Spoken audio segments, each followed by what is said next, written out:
Hello friend, आप सबका स्वागत है हमारे यूट्यूब चैनल स्टडी टीम में। तो चलिए आज की क्लास शुरू करते हैं और आज की क्लास में हम समान हिंदी के 50 महत्वपूर्ण क्वेश्चन सॉल्व करेंगे। तो चलिए शुरू करते हैं। तो पहला क्वेश्चन है कि जहां उपमेय में उपमान की संभावना प्रकट की जाती है वहां अलंकार होता है। ठीक है, जहां उपमेय में उपमान की संभावना प्रकट की जाती है वहां कौन सा अलंकार होता है हमको बताना है। तो ऑप्शन ए विभावना, ऑप्शन बी है श्लेष, ऑप्शन सी अनुप्रास और ऑप्शन डी उत्प्रेक्षा। तो जहां उपमेय में उपमान की संभावना प्रकट की जाती है वहां कौन सा अलंकार होगा? तो वहां होगा उत्प्रेक्षा अलंकार। ठीक है, ऑप्शन नंबर डी सही होगा। ठीक है, विभावना विभावना की क्या परिभाषा होती है? तो जहां बिना बिना कारण के ही कार्य हो जाए वहां क्या होता है? वहां विभावना अलंकार होता है। जहां बिना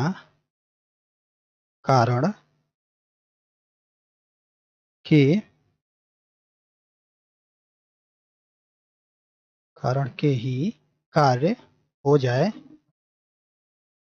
हो जाए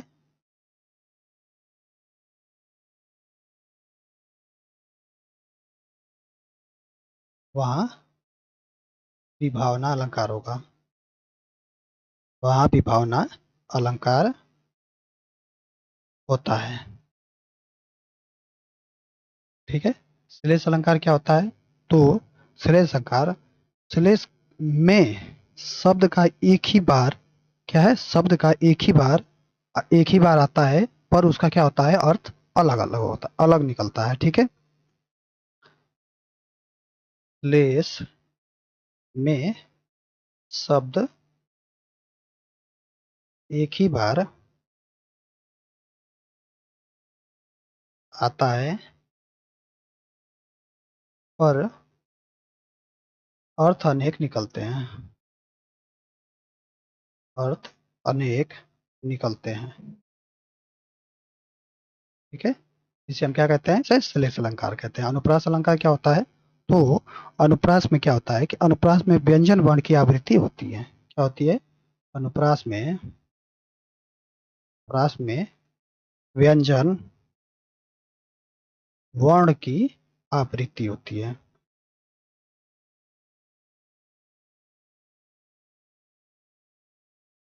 ठीक है, ये हो गया हमारा अलंकार। चलिए अगला देखते हैं हम। अगला है, निम्नलिखित वाक्य में एक वाक्य व्याकरण की दृष्टि से शुद्ध है, पहचानिए। ठीक है, शुद्ध वाक्य पहचानना है कि इसमें कौन सा शुद्ध वाक्य होगा। तो ऑप्शन है गर्मी की उमस के बाद वर्षा शुरू हुई। ऑप्शन बी है विश्वनाथ ऑप्शन बी है विश्वनाथ अपने परिवारियों के साथ किसी महानगर में एक छोटे तंग मकान में रहता है। ऑप्शन सी है कई सालों से निर्मला के मन में तीर्थ यात्राओं की बड़ी लालसा थी। और ऑप्शन डी है यदि हमने जीवन में सब कुछ प्राप्त करना है तो पुरुषार्थ को अपने जीवन का लक्ष्य बनाना चाहिए। ठीक है, तो इसमें व्याकरण की दृष्टि से शुद्ध वाक्य कौन सा होगा? तो इसमें शुद्ध वाक्य होगा कि गर्मी की उमस के बाद वर्षा शुरू हुई। ये क्या है? ये शुद्ध वाक्य है। तो ऑप्शन नंबर ए सही होगा। अगला है कि दिए गए विकल्पों में से सही विकल्प का चयन कर रिक्त स्थान की पूर्ति करें। ठीक है, तो यहाँ पे हमको पढ़ते हैं इसको और इसको रिक्त स्थान की पूर्ति करते हैं। तो भारतीय क्रिकेट टीम को वर्ष 1983 में एक दिवसीय अंतर्राष्ट्रीय क्रिकेट, यहाँ पे खाली स्थान है, में विश्व विजेता बनाने का यहाँ पे भी खाली स्थान है, कपिल देव को है। तो यहाँ पे क्या भरा जाएगा? तो ऑप्शन है जगत उल्लेख, ऑप्शन बी है श्रृंखला श्रेय, ऑप्शन सी है समूह नाम और ऑप्शन ए प्रतियोगिता कार्य। ठीक है, तो यहाँ पे क्या भरा जाएगा? तो यहाँ पे क्या है कि भारतीय क्रिकेट टीम को वर्ष 1983 में एक दिवसीय अंतर्राष्ट्रीय क्रिकेट श्रृंखला, यहाँ पे क्या होगा? श्रृंखला होगा। श्रृंखला में विश्व विजेता बनाने का श्रेय श्रेय कपिल देव को है। ठीक है, तो कौन सा ऑप्शन होगा? ऑप्शन नंबर बी सही होगा। अगला है दिए गए विकल्पों में से पुल्लिंग शब्द कौन सा है? ठीक है, पुल्लिंग शब्द बताना है कि इसमें पुल्लिंग शब्द कौन सा है। तो ऑप्शन ए है घाघरा, ऑप्शन बी है वृष्टि, ऑप्शन सी है रात्रि और ऑप्शन डी है नृप। तो इसमें क्या है कि इसमें पुल्लिंग शब्द कौन सा होगा? तो इसमें पुल्लिंग शब्द होगा क्या है? नृप। नृप क्या है? पुल्लिंग शब्द है। ठीक है, नृप मतलब क्या होता है? राजा होता है। ठीक है, चलिए अगला देखते हैं हम। अगला है जिस शब्द में त्रुटि नहीं है उसका चयन करें। ठीक है, जिस जिस शब्द में त्रुटि नहीं है उसका चयन करें, यानी हमको शुद्ध शब्द बताना है कि इसमें शुद्ध कौन लिखा गया है। तो ऑप्शन ए क्षत्रिय, छत्री छाया, ऑप्शन ए छत्र छाया, ऑप्शन बी छत्र छाया छाया, और ऑप्शन सी है छत्र छाया, और ऑप्शन ए छतर छाया। तो इसमें छत्र छाया कौन शुद्ध रूप से लिखा गया है वो हमको बताना है। तो कौन सा ऑप्शन सही होगा इसमें? तो इसमें छत्र छाया कैसे लिखा जाता है? तो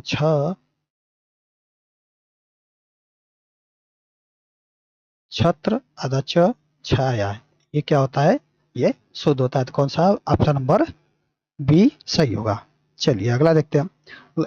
इनमें से कौन सा विकल्प शब्दालंकार का भेद नहीं है? ठीक है, शब्दालंकार का भेद नहीं है, हमको कौन बताना है? तो चलिए इसको देखते हैं। तो ऑप्शन ए श्लेष अलंकार, ऑप्शन बी अनुप्रास अलंकार, ऑप्शन सी है यमक अलंकार, और ऑप्शन डी है रूपक अलंकार।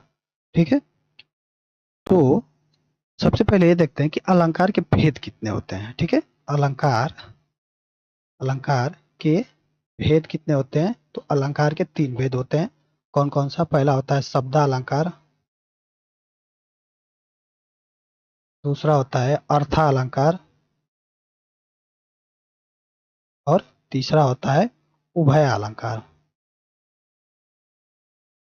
ठीक है, तो देखते हैं हम कि शब्दालंकार के कितने भेद होते हैं। शब्दालंकार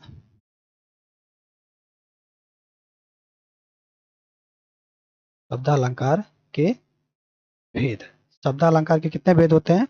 तो शब्दालंकार के 5 भेद होते हैं। ठीक है, शब्दालंकार के कितने भेद होते हैं? तो शब्दालंकार के 5 भेद होते हैं। कौन कौन सा? तो पहला होता है अनुप्रास अलंकार, अनुप्रास अलंकार, दूसरा होता है यमक अलंकार,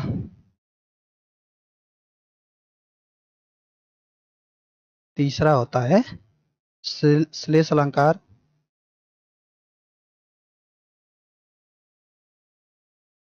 चौथा होता है वक्रोक्ति अलंकार,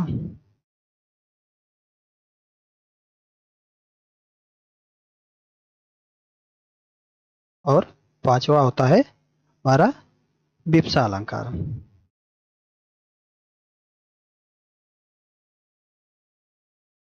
तो इसमें से कौन शब्दालंकार का भेद नहीं है? तो कौन नहीं है इसमें शब्दालंकार का भेद? तो कौन सा ऑप्शन सही होगा इसमें? तो इसमें होगा, कौन नहीं है? तो इसमें होगा रूपक अलंकार। क्या है ये शब्दालंकार का भेद नहीं है। ठीक है, रूपक अलंकार क्या है? ये शब्दालंकार का भेद नहीं है। चलिए आगे देखते हैं हम।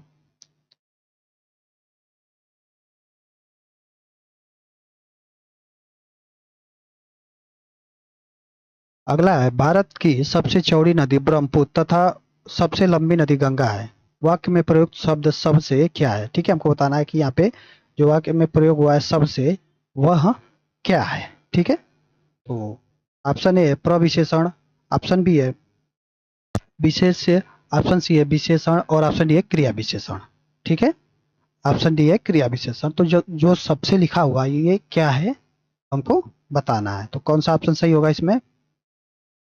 तो जो इसमें दिया है कि दिए गए वाक्य में सबसे लंबी नदी में लंबी क्या है? विशेषण है। ठीक है, लंबी विशेषण है, तथा विशेषण की क्या है? विशेषता बता रहा है। कौन बता रहा है? तो विशेषता बताने वाला शब्द क्या है? वो सबसे है। सबसे क्या है? यहाँ पे लंबी है जो विशेषण है, और सबसे क्या है? जो ये विशेषण की विशेषता बता रहा है, तो ये क्या हो गया? ये प्रविशेषण हो गया, प्रविशेषण होगा। तो कौन सा ऑप्शन? ऑप्शन नंबर ए सही होगा। ठीक है, ऑप्शन नंबर ए सही होगा। प्रविशेषण किसे कहते हैं? तो विशेषणों की विशेषता बताने वाले को हम प्रविशेषण कहते हैं। चलिए इसको लिख देते हैं हम। विशेषणों की विशेषता, विशेषणों की विशेषता बताने वाले को क्या बोलते हैं? प्रविशेषण कहते हैं। प्रविशेषण कहते हैं। ठीक है, विशेष से किसे कहते हैं? विशेष से किसे कहते हैं? तो जिसे संज्ञा या सर्वनाम शब्द की विशेषता बताई जाए, जिससे संज्ञा या सर्वनाम शब्द की विशेषता बताई जाए, उसे बताई जाए, वहां क्या होगा? वहां विशेष से, उसे हम विशेष से कहते हैं। ठीक है, जिसे संज्ञा या सर्वनाम, संज्ञा या सर्वनाम शब्द की विशेषता बताई जाए, बताई जाए, वह विशेष से, वह विशेष से कहलाता है। विशेषण किसे कहते हैं? विशेषण किसे कहते हैं? तो संज्ञा अथवा सर्वनाम शब्द की विशेषता बताने वाले को क्या कहते हैं? विशेषण कहते हैं। संज्ञा एवं सर्वनाम, संज्ञा एवं सर्वनाम शब्दों की विशेषता, की विशेषता बताने वाले शब्द को हम विशेषण कहते हैं। विशेषता बताने वाले शब्द को, शब्द को हम क्या कहते हैं? तो विशेषण कहते हैं।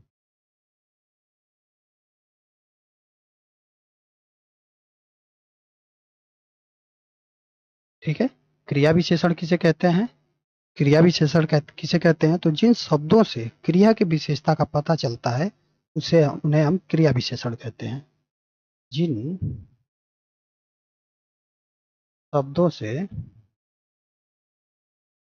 जिन शब्दों से क्रिया की विशेषता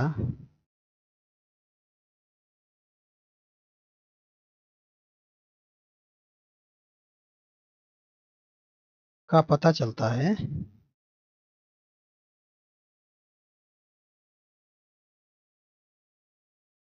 का पता चलता है, उन्हें हम क्रिया विशेषण कहते हैं। ठीक है, तो चलिए आगे देखते हैं हम अगला। अगला है, दिए गए विकल्प में से अपेक्षा का अर्थ कौन सा है? ठीक है, अपेक्षा का अर्थ बताना है कि अपेक्षा का अर्थ कौन सा है। तो हमारा ऑप्शन ए है उपेक्षा, ऑप्शन बी है अंधकार, ऑप्शन सी है स्निग्ध, और ऑप्शन डी है अभिलाषा। तो अपेक्षा का अर्थ क्या होगा इसमें? तो अपेक्षा, अपेक्षा का अर्थ क्या होगा? तो अपेक्षा का अर्थ होगा अभिलाषा। ठीक है, अपेक्षा का अर्थ क्या होगा? तो अभिलाषा होगा। ऑप्शन नंबर डी सही होगा। अगला है, दिए गए वाक्यों में त्रुटिहीन वाक्य कौन सा है? ठीक है, त्रुटिहीन वाक्य कौन सा है बताना है, अर्थात शुद्ध वाक्य बताना है कि कौन शुद्ध वाक्य है। तो ऑप्शन ए है शरीर पर ताकत होनी चाहिए, ऑप्शन बी है शरीर से ताकत होनी चाहिए, ऑप्शन सी है शरीर के अंदर ताकत होनी चाहिए, और ऑप्शन डी है शरीर में ताकत होनी चाहिए। तो इसमें त्रुटिहीन वाक्य कौन सा होगा, अर्थात शुद्ध वाक्य इसमें कौन सा होगा? तो इसमें होगा कि शरीर में ताकत होनी चाहिए। ठीक है, शरीर में ताकत होनी चाहिए। ऑप्शन नंबर डी सही होगा। अगला है, दिए गए विकल्पों में से कौन सा विकल्प सब्ज बाग दिखाना मुहावरे का अर्थ होगा? सब्ज बाग दिखाना मुहावरे का अर्थ बताना है कि क्या होगा। तो ऑप्शन ए है झूठे वायदे करना, ऑप्शन बी है सब्जियों के बाग दिखाना, ऑप्शन सी है हिम्मत बांधना, और ऑप्शन डी है हरे भरे उद्यानों की सैर करना। तो सब्ज बाग दिखाना मुहावरे का अर्थ क्या होगा? तो कौन सा ऑप्शन सही होगा इसमें? तो सब्ज बाग दिखाना मुहावरे का अर्थ होगा झूठे वायदे करना। ठीक है, झूठे वायदे करना, ऑप्शन नंबर ए सही होगा। अगला है, पुराने रीति रिवाजों में जकड़ा होना पर आधारित मुहावरा दिए गए विकल्पों में से कौन सा विकल्प है? ठीक है, पुराने रीति रिवाजों में जकड़ा होना आधारित मुहावरे दिए गए विकल्पों में से कौन सा विकल्प है? तो पुराने रीति रिवाजों में जकड़ा होना मुहावरे का अर्थ क्या होगा? तो ऑप्शन ए है कि मक्खी और मक्खी मारना, ऑप्शन बी है सीधी सीधी राह चलना, ऑप्शन सी है ढाक के तीन पात, और ऑप्शन ऑप्शन डी है लकीर का फकीर। तो पुराने रीति रिवाज में जकड़ा होना, इस पर आधारित मुहावरा क्या क्या है? तो पुराने रीति रिवाज में जकड़ा होना अर्थ के लिए क्या है उपयुक्त मुहावरा क्या है? तो लकीर का फकीर होना। लकीर का फकीर होना ऑप्शन नंबर डी सही होगा। अगला है दिए गए विकल्प में से अवनी का विरुद्धार्थी शब्द कौन सा है? ठीक है, अवनी का विरुद्धार्थी शब्द बताना है कि क्या होगा। तो अवनी का विरुद्धार्थी शब्द क्या होगा? ऑप्शन ए है अग्नि, ऑप्शन बी है अमन, ऑप्शन सी है चक्षु और ऑप्शन डी है अमन। ठीक है, तो अवनी का क्या होगा? तो अवनी का विरुद्धार्थी शब्द होगा अंबर। ठीक है, अंबर होगा ऑप्शन नंबर डी सही होगा। अवनी में से होता क्या है? तो अवनी क्या है? अवनी किसका समानार्थी है? तो अवनी धरती का समानार्थी है। धरती का ये समानार्थी शब्द है। तो धरती का क्या होगा? तो धरती का विरोधार्थी यानी विलोम शब्द होगा अंबर। ठीक है, ऑप्शन नंबर डी सही होगा। अगला है दिए गए विकल्प में से स्त्रीलिंग शब्द कौन सा है? ठीक है, स्त्रीलिंग शब्द बताना है कि कौन सा स्त्रीलिंग है। ठीक है, तो ऑप्शन ए पुदीना, ऑप्शन बी है भ्रमर, ऑप्शन सी है चूल्हा और ऑप्शन डी है काया। ठीक है, तो इसमें स्त्रीलिंग क्या होगा? तो पुदीना क्या है? पुदीना पुल्लिंग है। और भ्रमर क्या है? ये भी पुल्लिंग है। चूल्हा क्या है? ये भी पुल्लिंग है। काया क्या है? ये स्त्रीलिंग है। ठीक है, तो ऑप्शन नंबर डी सही होगा।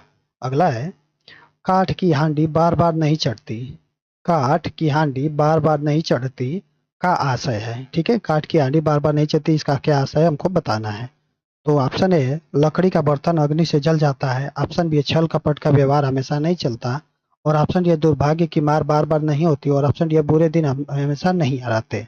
ठीक है, तो काठ की हांडी बार बार नहीं चढ़ती, इसका आशय क्या होगा? तो काठ की हांडी बार बार नहीं चढ़ती, इस लोकोक्ति का आशय होगा कि छल कपट का व्यवहार हमेशा नहीं चलता। क्या है? छल कपट का व्यवहार हमेशा नहीं चलता। ऑप्शन नंबर बी सही होगा। ठीक है, अगला है लिखित भाषा में हम अपने विचार लिखकर प्रकट करते हैं, वाक्य का काल पहचानिए। ठीक है, हमको बताना है कि इसमें कौन सा काल है। लिखित भाषा में हम अपने विचार लिखकर प्रकट करते हैं, वाक्य में कौन सा काल है हमको बताना है। तो ऑप्शन ए सामान्य भूतकाल, ऑप्शन बी है सामान्य वर्तमान काल, और ऑप्शन सी है पूर्ण वर्तमान काल, और ऑप्शन डी है संभाव्य भविष्यत काल। ठीक है, तो कौन सा ऑप्शन सही होगा इसमें? तो लिखित भाषा में हम क्या है अपने विचार लिखकर प्रकट करते हैं, ये इसमें क्या होगा? तो इसमें होगा कौन सा ऑप्शन सही होगा? तो इसमें होगा हमारा सामान्य वर्तमान काल। ठीक है, सामान्य वर्तमान काल होगा हमारा ऑप्शन नंबर बी सही होगा। ठीक है, तो देखते हैं आगे कि काल काल किसे कहते हैं। ठीक है, काल काल की परिभाषा क्या होती है? काल किसे कहते हैं? तो क्रिया के जिस रूप से कार्य समाप्त होने का समय ज्ञात हो वह क्या कहलाता है? वह काल कहलाता है। क्रिया के जिस रूप से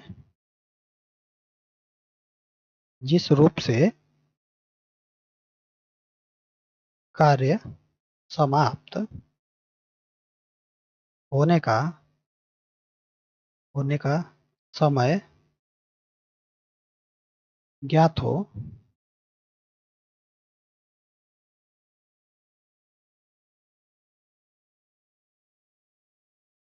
ज्ञात हो वह काल कहलाता है। वह काल कहलाता है। ठीक है, अब आगे बढ़ते हैं कि आगे देखते हैं कि काल के कितने भेद होते हैं। काल के कितने भेद होते हैं? काल के भेद कितने होते हैं? तो काल के 3 भेद होते हैं। कौन कौन सा? तो पहला होता है वर्तमान काल, पहला होता है भूतकाल, दूसरा होता है वर्तमान काल, तीसरा होता है भविष्यत काल। भविष्यत काल। ठीक है, तो भूतकाल के कितने भेद होते हैं? भूतकाल के ये कितने भेद होते हैं? तो भूतकाल के 6 भेद होते हैं। ठीक है, भूतकाल के 6 भेद होते हैं। वर्तमान काल के कितने भेद होते हैं? तो वर्तमान काल के 5 भेद होते हैं। ठीक है, भविष्यत काल के कितने भेद होते हैं? तो भविष्यत काल के 3 भेद होते हैं। ठीक है, चलिए आगे देखते हैं हम। आगे मैं तो चंद्र खिलौना ले हूँ।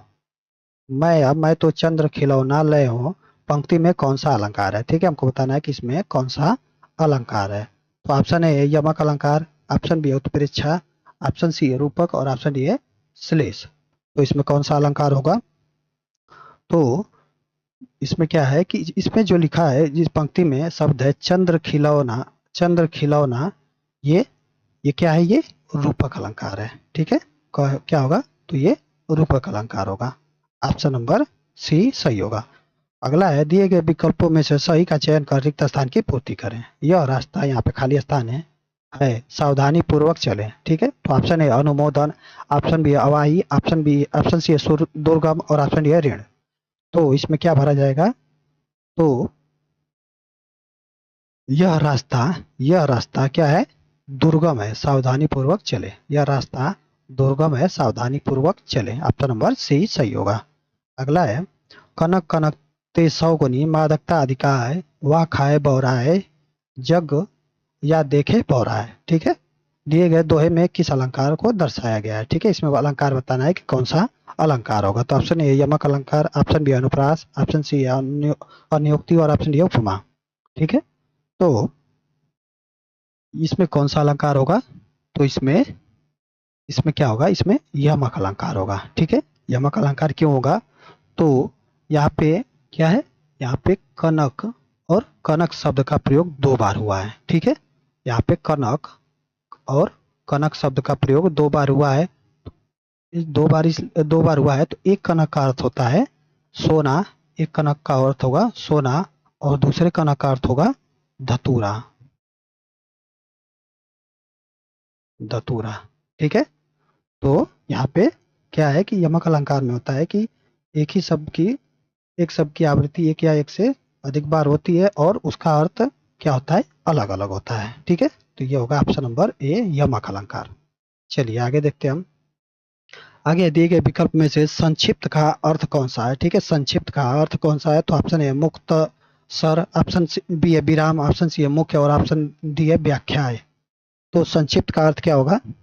तो संक्षिप्त या संक्षिप्त को क्या बोलते हैं? संक्षेपण बोलते हैं। तो इसका अर्थ क्या होगा? तो इसका अर्थ होगा मुक्त सर। ऑप्शन नंबर ए सही होगा, इसका अर्थ होगा मुक्त सर। चलिए अगला देखते हैं। अगला है उसकी दृष्टि में वह कभी इतने आदर और स्नेह, यहाँ पे खाली स्थान है, न थी। दिए गए विकल्प में से सही का चयन कर रिक्त स्थान की पूर्ति करना है। तो ऑप्शन ए वंचित, ऑप्शन बी है योग्य, ऑप्शन सी है विरुद्ध और ऑप्शन डी है अघोष। तो उसकी दृष्टि में वह कभी इसके आदर और स्नेह के क्या है? यहाँ पे क्या भरा जाएगा? तो स्नेह के योग्य न थी। स्नेह के क्या होगा? यहाँ पे योग्य भरा जाएगा, योग्य न थी। ऑप्शन नंबर बी सही होगा। अगला है दिए गए विकल्प में से ऊर्ध्व शब्द के सही विलोम का चयन कीजिए। ठीक है, ऊर्ध्व शब्द के सही विलोम का चयन करना है। तो ऑप्शन ए अर्ध, अर्ध, ऑप्शन बी पुष्ट, ऑप्शन सी है क्षणिक और ऑप्शन डी है अंत। तो ऊर्ध्व शब्द का विलोम क्या होगा? तो यहाँ पे ऊर्ध्व शब्द का विलोम होगा, यहाँ पे क्या होगा? ऊर्ध्व अर्थ का क्या होगा? ऊर्ध्व अर्थ का अर्थ क्या होता है? तो इसका अर्थ होता है ऊपर की ओर। ऊर्ध्व अर्थ का क्या होगा? तो ऊपर की ओर। ऊर्ध्व शब्द का अर्थ होगा ऊपर की ओर और इसका विलोम बताना है। तो विलोम क्या होगा? तो इसका विलोम होगा अधः। अधः इसका क्या होगा? विलोम होगा। अधः मतलब क्या होता है? तो अधः मतलब होता है नीचे की ओर, नीचे की ओर। ठीक है, चलिए अगला देखते हैं हम। अगला है दिए गए विकल्प में से स्वागत का विच्छेदन क्या होगा? ठीक है, स्वागत का विच्छेदन क्या होगा हमको बताना है। स्वागत का विच्छेदन तो ऑप्शन है स्व प्लस आगत, ऑप्शन बी है सु प्लस आगत, ऑप्शन सी है स्व प्लस आगत और ऑप्शन डी है स्व प्लस गत। तो क्या है स्वागत का संधि विच्छेद क्या होगा? तो स्वागत का संधि विच्छेद होगा सु प्लस आगत। सु प्लस आगत होगा कौन सा ऑप्शन? ऑप्शन नंबर बी सही होगा। ठीक है, सु प्लस आगत होगा, क्या होगा? स्वागत होगा। इसमें क्या हो रहा है कि इसमें उ और आ का मेल से क्या बन रहा है? तो उ और आ के मेल से ये बन रहा है वाह। तो इसमें कौन सी संधि हो जाएगी? अगर संधि पूछे तो इसमें हो जाएगी यड़ संधि। इसमें कौन सी संधि हो जाएगी? तो यड़ संधि हो जाएगी। ठीक है, चलिए आगे देखते हैं। अगला है काक पद का उपयोग कब होता है। काक पद का उपयोग कब होता है। तो ऑप्शन ए वाक्य के बीच विराम लेने पर, ऑप्शन बी है बार बार एक ही बात के लिए, ऑप्शन सी है शोक प्रकट करने के लिए, और ऑप्शन डी है छूटे हुए अंश के लिए। तो काक पद का प्रयोग कब होता है हमको बताना है। तो क्या है कि काकपद का प्रयोग वाक्य में जब कोई अंश, अंश मतलब भाग छूट जाता है, तब वहां पे क्या होता है, काकपद का प्रयोग होता है। ठीक है, तो छूटे हुए अंश के लिए, छूटे हुए अंश के लिए कौन सा ऑप्शन, ऑप्शन नंबर डी सही होगा। ठीक है, ऑप्शन नंबर डी सही होगा। अगला है अग्नि परीक्षा किस रचनाकार की कीर्ति है। अग्नि परीक्षा किस रचनाकार की कीर्ति है। तो option A Kautilya, option B Chatursen, option C है आचार्य तुलसी, और ऑप्शन डी प्रेमचंद। तो अग्नि परीक्षा किस रचनाकार की कीर्ति है। तो अग्नि परीक्षा क्या है, आचार्य श्री तुलसीदास, तुलसी, आचार्य श्री तुलसी जी का है। ठीक है, ऑप्शन नंबर सी सही होगा। अगला है आधा द प्लस अ प्लस आधा क प्लस षटकोण आधा स प्लस अ, इसके मेल से क्या कौन सा शब्द बनेगा वो हमको बताना है। तो यहाँ पे जो आधा द और अ के मेल से क्या बनेगा, तो आधा द और अ के मेल से बनेगा द। ठीक है, और फिर उसके बाद जो दिया है आधा क प्लस आधा स षटकोण स प्लस अ, इसके मेल से क्या बनेगा, तो इसके मेल से बनेगा क्या है छ। ठीक है, छ बनेगा। तो इन दोनों के मेल से क्या कौन सा शब्द बनेगा, तो ये बनेगा दक्ष। दक्ष कौन सा ऑप्शन, तो ऑप्शन नंबर सी सही होगा। अगला है ब्राह्मण शब्द के शुद्ध रूप का चयन करें। ठीक है, ब्राह्मण शब्द के शुद्ध रूप का हमको बताना है कि ब्राह्मण कैसे शुद्ध रूप से लिखा जाता है। तो ब्राह्मण कैसे शुद्ध रूप से लिखा जाता है, तो ये ब्राह्मण लिखा जाता है, ब्राह्मण ऐसे लिखा जाता है। ठीक है, ब्राह्मण ऐसे लिखा जाता है। तो कौन सा ऑप्शन सही होगा इसमें, इसमें होगा हमारा ऑप्शन नंबर बी सही होगा। ठीक है, ऑप्शन नंबर बी सही होगा। अगला है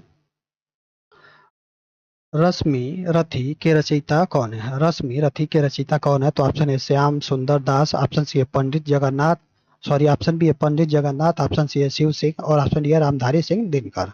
तो रश्मि रथी के रचयिता कौन है हमको बताना है। तो रश्मि रथी के रचयिता कौन है, तो ये है Ramdhari Singh Dinkar ji. Ramdhari Singh Dinkar ji, option number D सही होगा। ठीक है, इनकी अन्य रचनाएं क्या है रामधारी सिंह दिनकर जी की, तो इनकी अन्य रचनाएं हैं उर्वशी, उर्वशी, और एक है कुरुक्षेत्र, कुरुक्षेत्र, हारे,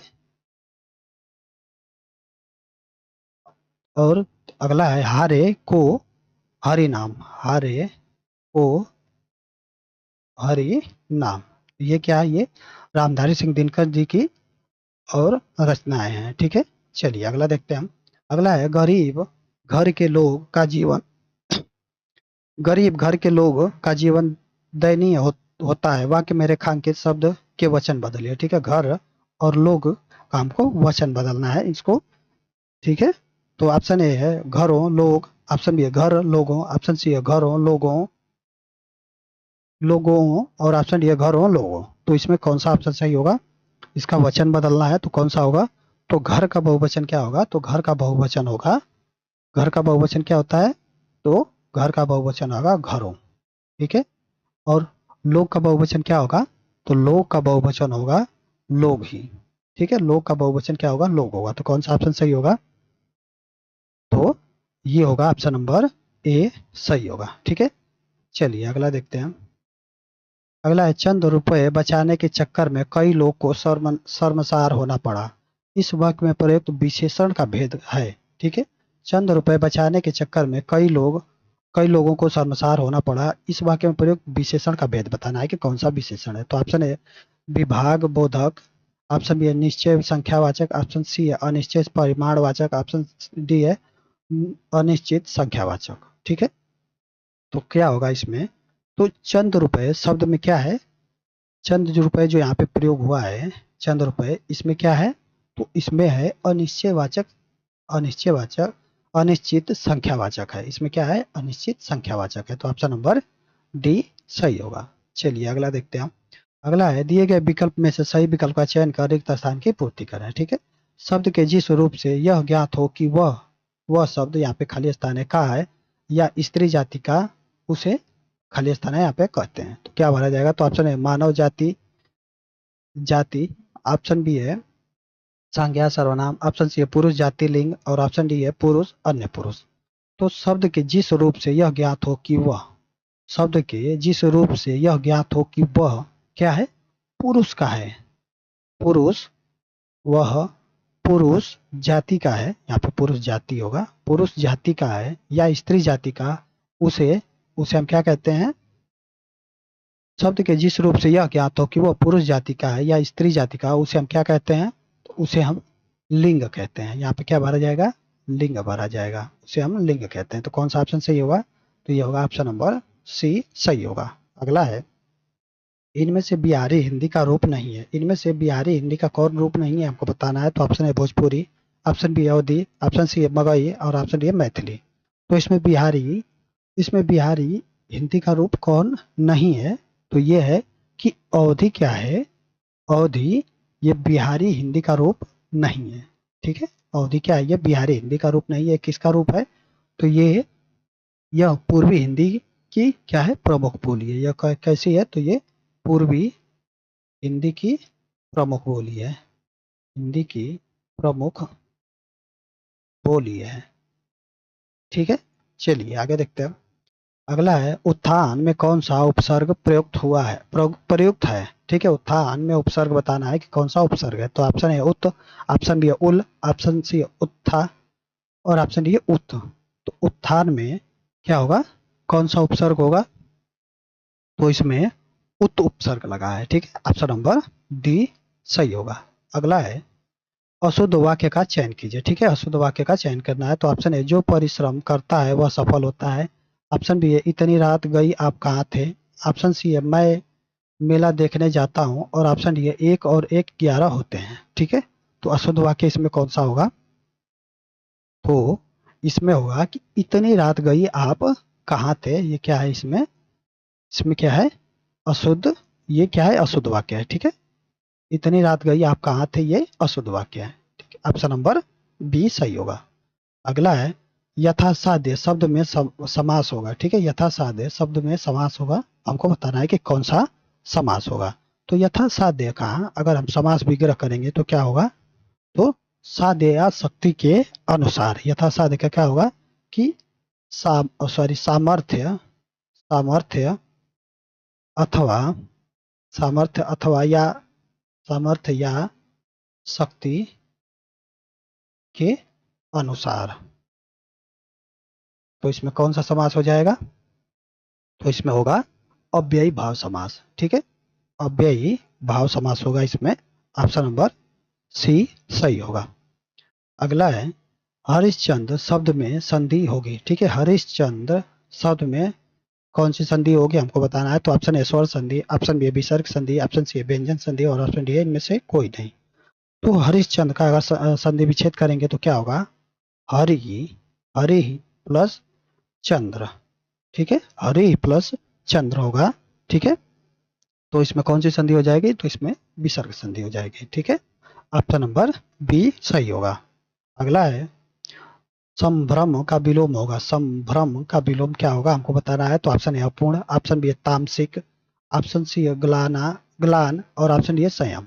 तो संभ्रम का विलोम क्या होगा? तो संभ्रम का विलोम होगा संयम।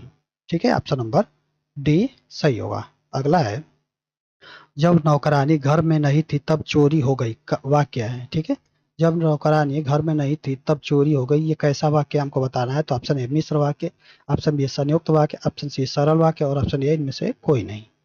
तो जब नौकरानी घर में नहीं थी तब चोरी हो गई, ये कैसा वाक्य है? तो ये मिश्र वाक्य है। ठीक है, मिश्र वाक्य है, ऑप्शन नंबर ए सही होगा। अगला है देशार्पण में समास है। ठीक है, देशार्पण में कौन सा समास है हमको बताना है।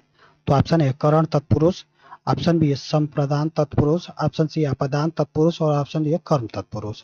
ठीक है, तो देशार्पण का अगर समास विग्रह करेंगे तो देशार्पण का समास विग्रह करेंगे तो क्या होगा? देश के लिए अर्पण, देश के लिए अर्पण।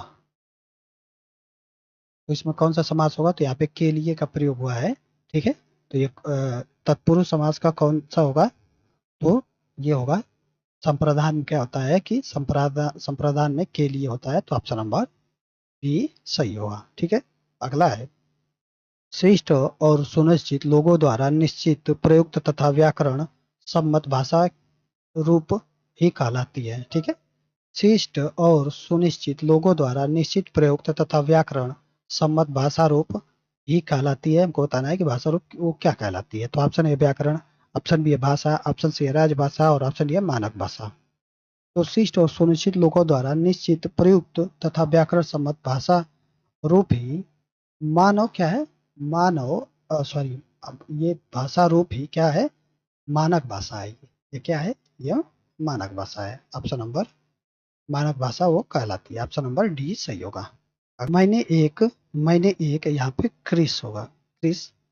मैंने एक क्रिस का व्यक्ति को देखा। यहाँ पे क्रिस का शब्द का उचित विलोम चुने। ठीक है, क्रिस शब्द का उचित विलोम क्या है हमको बताना है। तो ऑप्शन ए स्थूल, ऑप्शन बी दृढ़, ऑप्शन सी है हृष्ट पुष्ट, हृष्ट पुष्ट और ऑप्शन डी है कठोर। तो क्रिस शब्द का उचित विलोम क्या होगा, तो क्रिस शब्द का उचित विलोम होगा हृष्ट पुष्ट। ऑप्शन नंबर सी सही होगा। अगला है निम्न शब्द में से उपसर्ग रहित शब्द कौन सा है। ठीक है, उपसर्ग रहित शब्द हमको बताना है कि कौन सा है। तो ऑप्शन ए अक्षत, ऑप्शन बी अजान और ऑप्शन डी है सॉरी ऑप्शन सी है अच्छा और ऑप्शन डी है अभाव, अभाव। तो इसमें उपसर्ग रहित शब्द कौन सा है, तो इसमें क्या है कि अच्छा है।